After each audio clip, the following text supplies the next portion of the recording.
Hello students. Today we are starting the syllabus of standard 9th mathematics, and we are starting our syllabus with the chapter 2, that is polynomial.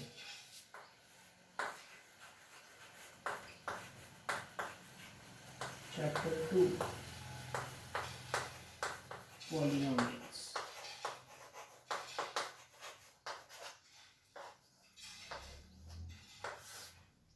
So before actually going into the definition of polynomial, let us first try to understand the two important terms.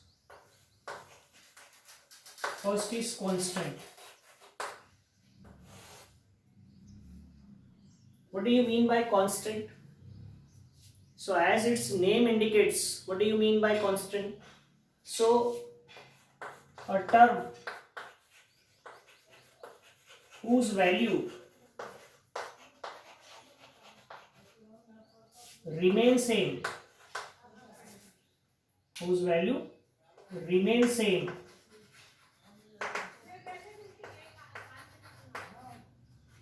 is called constant.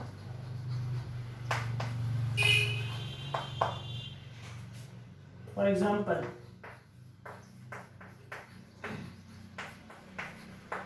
any number like 2, -4, 6, all these are constants because its value remain same.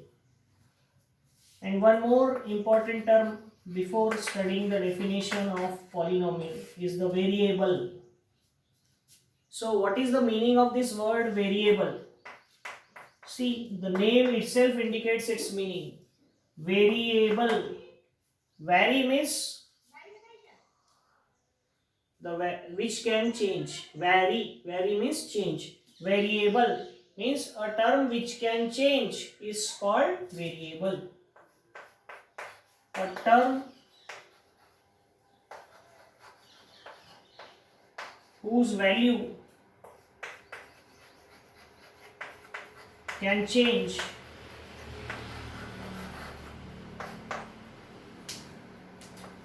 is called variable. Okay, it is generally denoted by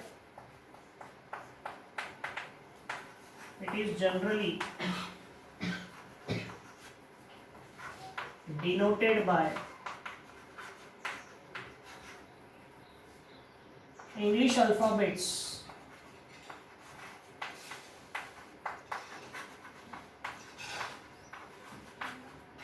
X, Y, Z, etc. Okay, so these are the two very important terms, that is constant and variable. Okay, now after this we will try to understand what is the meaning of the name of the chapter, that is polynomial. So let us see what do you mean by the term polynomial.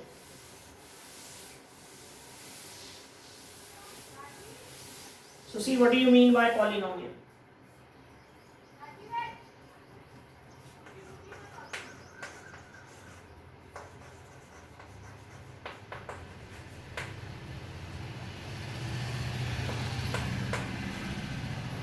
So polynomial means what? A function of the form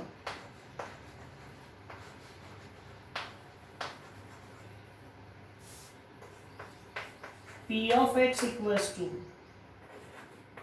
a0 plus a1x plus a2x square plus an x to the power n, where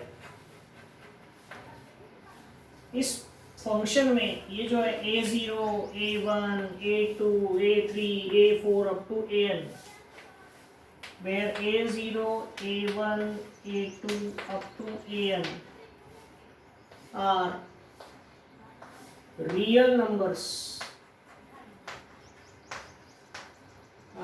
real numbers called coefficients. ये real numbers है जिन्हें हम क्या कहते हैं, coefficients. ठीक है. And x is the variable. x is the variable. देखो यहाँ पर एक ही वेरिएबल है x किसी भी पॉलिनोमियल में जो हमें पढ़ना है. हमें जो पढ़ने हैं पॉलिनोमियल्स इन वन वेरिएबल, तो एक ही वेरिएबल होगा यहाँ पर. तो यहाँ पर वेरिएबल कौन है, x. एंड ये जो पावर में देखो यहाँ x के पावर में कितना है 1, यहाँ x है ही नहीं, इसका मतलब x के पावर में कितना होगा 0, 2, 3, 4, 5 n. And n is the exponent. Exponent यानी power. n is the exponent which always have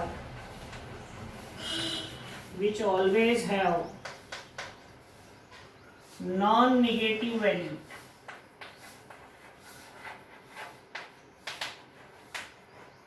यानी x की वैल्यू निगेटिव नहीं होनी चाहिए. अगर x की वैल्यू निगेटिव, n की वैल्यू निगेटिव हो गई, एक्सपोनेंट की वैल्यू निगेटिव हो गई, तो फिर वो पॉलिनोमियल नहीं रहता. तो ऐसा अगर हो तो a function of the form p of x is called polynomial. तब हम इसे क्या कहेंगे, पॉलिनोमियल कहेंगे. तो जरा समझते हैं कि इसका मतलब क्या हुआ. देखो कोई भी अलजेब्राइक एक्सप्रेशन या कोई भी फंक्शन जब हम इस तरह से लिखते हैं जिसमें क्या क्या आता है, a0 plus a1x plus a2x square plus up to an x to the power n. तो इस तरह का अगर फॉर्म कहीं पर रहा तो हम उसे पॉलिनोमियल कहेंगे. लेकिन उस पॉलिनोमियल में कुछ शर्तें हैं. क्या शर्तें हैं कि ये जो है a0, a1, a2, a3, an जिनको हम कोएफिशिएंट कहते हैं, वो कौन से नंबर होने चाहिए, वो रियल नंबर्स होने चाहिए. और एक बात ध्यान में रखो, अभी तक आपने जितने भी नंबर्स पढ़े, कोई भी हो, चाहे वो 1/2 हो, √3 हो, 0.5 हो, ये सब कौन से नंबर्स है, they all are real numbers. अभी तक के आपके सिलेबस में आप लोग कॉम्प्लेक्स नंबर या इमेजिनरी नंबर्स नहीं पढ़ते हैं. तो आपने जो भी नंबर सुने, कोई भी नंबर आ सकता है यहाँ पर. किसकी जगह, कोएफिशिएंट की जगह. वो पॉजिटिव हो सकता है, वो निगेटिव हो सकता है, वो अंडर रूट में हो सकता है, वो डेसिमल हो सकता है. They all are real numbers और इनको हम कोएफिशिएंट्स कहते हैं. फिर वहां पर एक वेरिएबल रहेगा. ऐसा कोई जरूरी नहीं है x ही रहे. वेरिएबल x हो सकता है, y हो सकता है, m हो सकता है, z हो सकता है, कोई भी इंग्लिश का अल्फाबेट हो सकता है.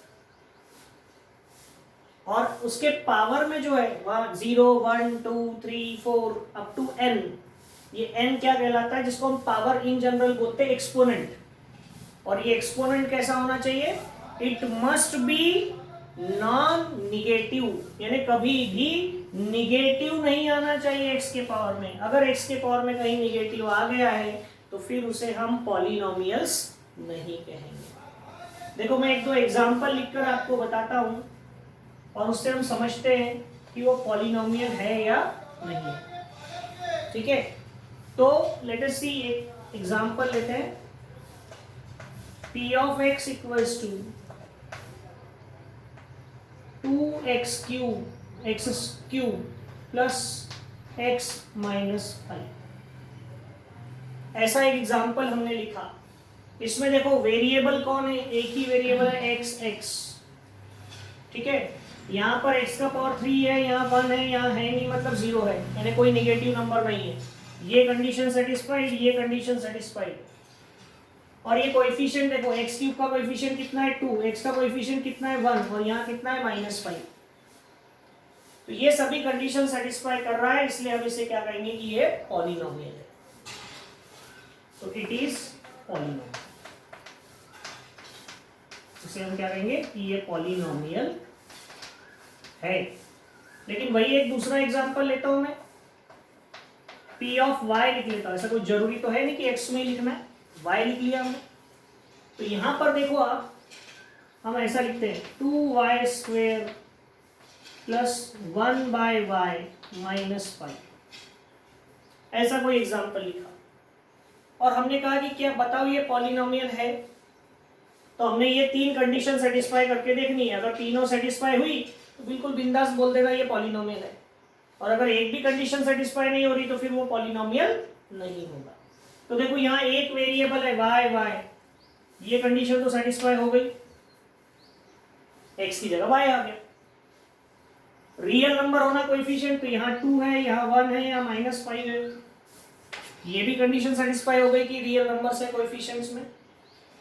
और पावर जो है वो क्या होना चाहिए, नॉन नेगेटिव, तो ये तो है 2, लेकिन यहाँ देखो यहाँ क्या लिखा हुआ है 1/y, क्या लिखा हुआ है 1/y, तो हम इसको ऐसा लिख सकते हैं क्या 2y², ये y को ऊपर लेकर चले गए तो y टू दी पावर क्या हो जाएगा -1, क्या हो जाएगा y टू दी पावर -1 और -5, ऐसा। तो ये लिखने का तरीका बदला इसका से, इसका पावर ऊपर जाकर निगेटिव हो जाता है, तो n क्या आ गया, एक पावर निगेटिव आ गया, और हम बोल रहे थे कि सब नॉन निगेटिव होना, तो इसका मतलब यहाँ निगेटिव आ गया, तो it is not a polynomial, it is not a polynomial, ये पॉलिनोमियल नहीं है। ठीक है, तो दिस वे हम यहाँ बोल सकते हैं कि कौन पॉलिनोमियल है और कौन पॉलिनोमियल नहीं है, ये चेक करने की ये 3 कंडीशन है।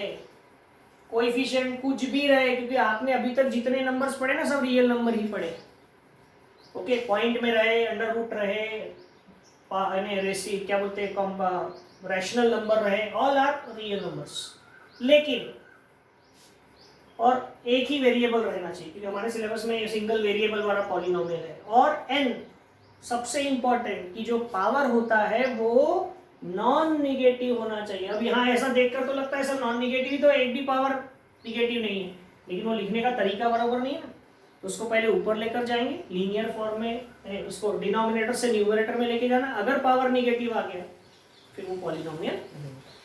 तो ऐसा जो फंक्शन होता है उसे हम कहते हैं पॉलिनोमियल। ध्यान में। अब उसके बाद हम आगे बढ़ते हैं, इस पॉलिनोमियल में देखो, ये इतना पोर्शन ऐसे ही रह देते, उससे रिलेटेड और कुछ इंपॉर्टेंट टर्म्स है वो डिस्कशन करते हैं, पॉलिनोमियल रहने देता हूँ मैं ऐसे ही।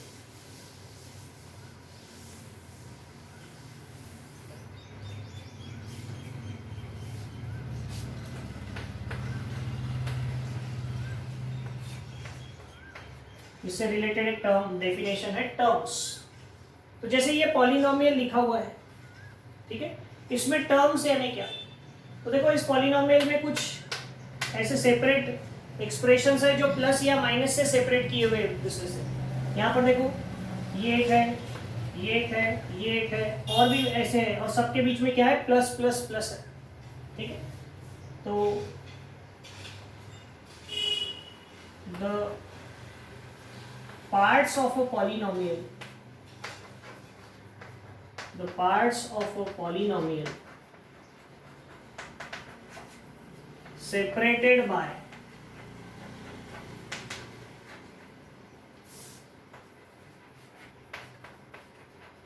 plus or minus sign are called terms। उन्हें हम क्या कहते हैं, टर्म्स। ठीक है, जैसे एग्जांपल के लिए हम बात करें 2x² - 5x + 2, हियर यहाँ पर कौन कौन से टर्म्स है, एक टर्म है 2x², एक टर्म है -5x और एक टर्म है 2। सो 2x² - 5x 2 are the 3 terms। इसमें ये 3 टर्म है, ठीक है, एक है 2x², एक है -5x और एक है 2। ओके, ये हो गया इसमें पहला टर्म्स। फिर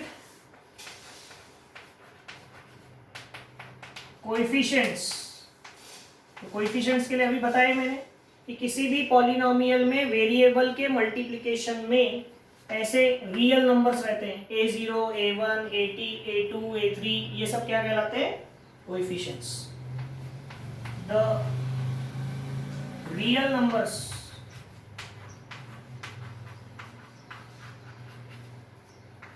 which are present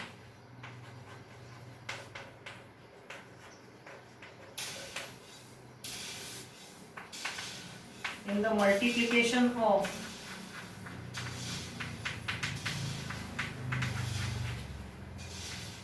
variable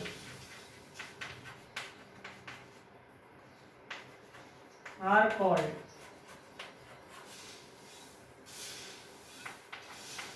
coefficients.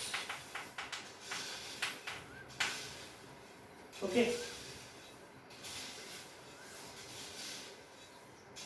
Here इस एग्जांपल में हम बात करें अगर कोएफिशिएंट्स की, 2 -5 2 are the coefficients. ये 2 -5 और 2 जो है ये क्या कहलाएंगे? कोएफिशिएंट्स। ध्यान में, तो ये एकदम इसका बेसिक इंट्रोडक्शन है इसका पॉलिनोमियल्स का। इसमें हमने क्या क्या डिस्कशन किया कि हम कांस्टेंट किसे कहेंगे, हम वेरिएबल किसे कहेंगे, हम पॉलिनोमियल किसे कहेंगे, पॉलिनोमियल होने के लिए कौन कौन सी कंडीशंस है, और पॉलिनोमियल में टर्म्स किसे कहते हैं और कोएफिशिएंट किसे कहते हैं। ठीक है, इसके बाद नेक्स्ट पार्ट जो है वो नेक्स्ट क्लास में डिस्कशन करेंगे। ओके।